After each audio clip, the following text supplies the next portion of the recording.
I walked into my office this morning and found someone living my life. Same desk setup, same coffee mug, even wearing MY's signature red blazer. But here's the twisted part, management thought SHE was me. Let me back up. I'm Sarah, and I've been a marketing coordinator at TechFlow Solutions for 2 years. I'm known for 3 things: my killer campaign ideas, my signature red blazer that I wear every presentation day, and my perfectly organized desk with my lucky coffee mug that says, Boss Lady.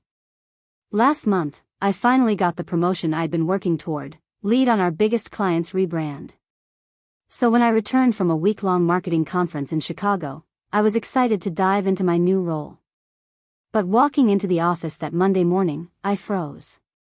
There was someone sitting at the desk next to mine, the new temp they'd hired while I was away.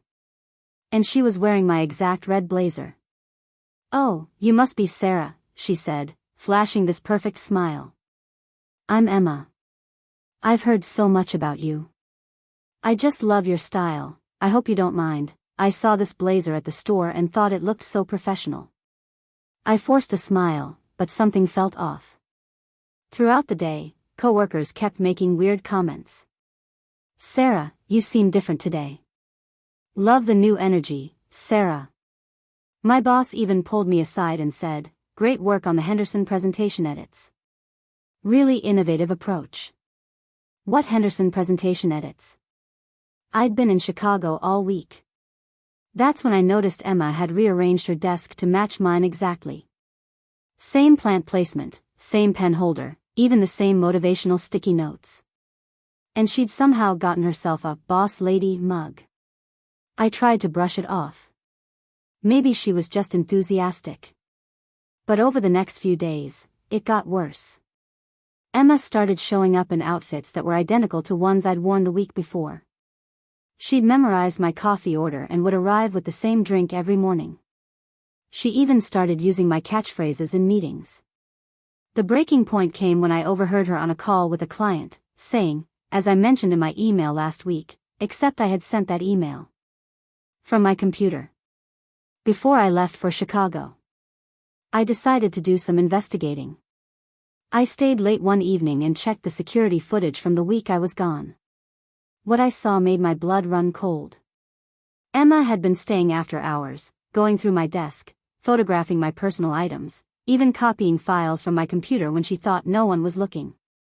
I marched straight to her desk the next morning. "Emma, we need to talk." "Of course," she said, that same bright smile. "What's up? Why are you copying everything I do? My clothes, my desk setup, even my work?" Her smile faltered for just a second, then returned twice as bright. "Sarah, I think you're being a little paranoid. I just admire your style. Imitation is the sincerest form of flattery, right?" But there was something cold in her eyes, calculating. That's when I noticed her phone on her desk, and my reflection in the black screen. She'd been taking photos of me all week. I knew I had to report this to HR.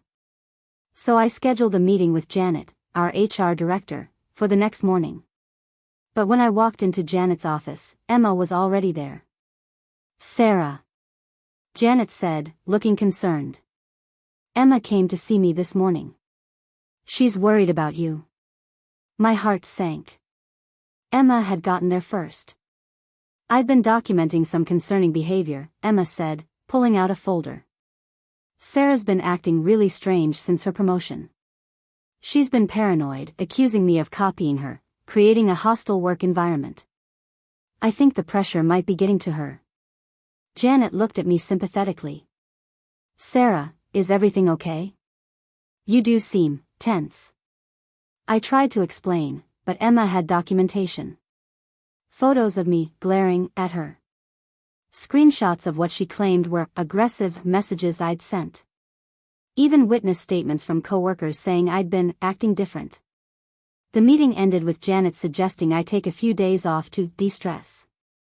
I walked out feeling completely defeated. But I wasn't giving up. That night, I did real detective work. I dug into Emma's background and found disturbing gaps in her resume. So I called her previous employers. The first one hung up when I mentioned her name. The second was more helpful. Emma Richardson? Oh my God, is she at it again? The woman sounded horrified. She did the exact same thing here. Targeted our top sales rep, Jennifer.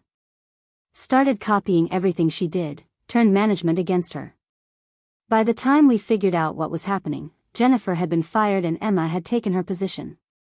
But then we caught Emma using Jennifer's client contacts for personal gain. She was fired immediately. I felt sick. Emma had done this before. She was a professional identity thief. I kept digging and found her pattern. She researched successful women online, applied for temp positions at their companies, then slowly replaced them. She'd been doing this for years. But I also found evidence. Emma had been forwarding my emails to her personal account. She'd applied for jobs at other companies using my portfolio, claiming credit for campaigns I'd created.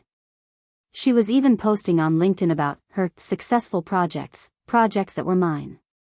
The final piece fell into place when I discovered she'd scheduled a meeting with our biggest client, Morrison Industries, for the next afternoon. She was going to present the rebrand proposal, my rebrand proposal, as her own work. I realized this was my chance. I spent all night preparing evidence, screenshots of her stolen work, testimonials from her previous victims, security footage of her going through my desk. I even found out she'd been bad-mouthing me to clients, telling them I was unstable, and that she should be their primary contact going forward. The next day, I waited outside the Morrison Industries conference room. Through the glass, I could see Emma presenting my work, wearing my red blazer, using my signature presentation style. She was literally living my professional life. I walked in. "I'm sorry to interrupt," I said calmly, "but there's something Mr. Morrison needs to know about this presentation." Emma's face went white. "Sarah's been under a lot of stress lately," she said quickly. "Maybe you should." "Actually," Mr. Morrison interrupted, "I'm glad you're both here. Emma, I have to ask, last week you called me claiming that Sarah had been stealing credit for your work. But looking at these slides, they have Sarah's digital signature from 3 weeks ago. Before you even started working here." Emma started stammering, but I stepped forward. "Mr. Morrison, I'd like to show you something." I pulled out my laptop and presented all the evidence I'd gathered. The stolen emails, the forged portfolio, even the security footage of Emma accessing my computer after hours. Within an hour, security was escorting Emma out of the building. Her temp agency fired her immediately. Mr. Morrison apologized profusely and requested that I remain his primary contact. Even Janet from HR apologized, admitting she'd been manipulated. But the damage was done. It took months to rebuild trust with some coworkers who still thought I'd been paranoid. Some clients had to be reassured that I was still the same person who'd been managing their accounts successfully for 2 years. 3 months later, I'm thriving again. My rebrand for Morrison Industries won an industry award, and I got another promotion. But I learned something crucial: workplace identity theft is real, and it's more common than you think. Emma? Well, after some digging by our legal team, we found she'd done this to at least 6 other women across different companies. She's now facing charges for fraud and identity theft. Turns out, stealing someone's professional identity is actually a crime. So if you've ever dealt with a toxic coworker who seemed to be copying your every move, trust your instincts. Document everything. And remember, your work, your style, your success, it's yours. Don't let anyone steal that from you. Have you ever dealt with someone like Emma? Drop your story in the comments below, because you won't believe what I discovered about her other victims.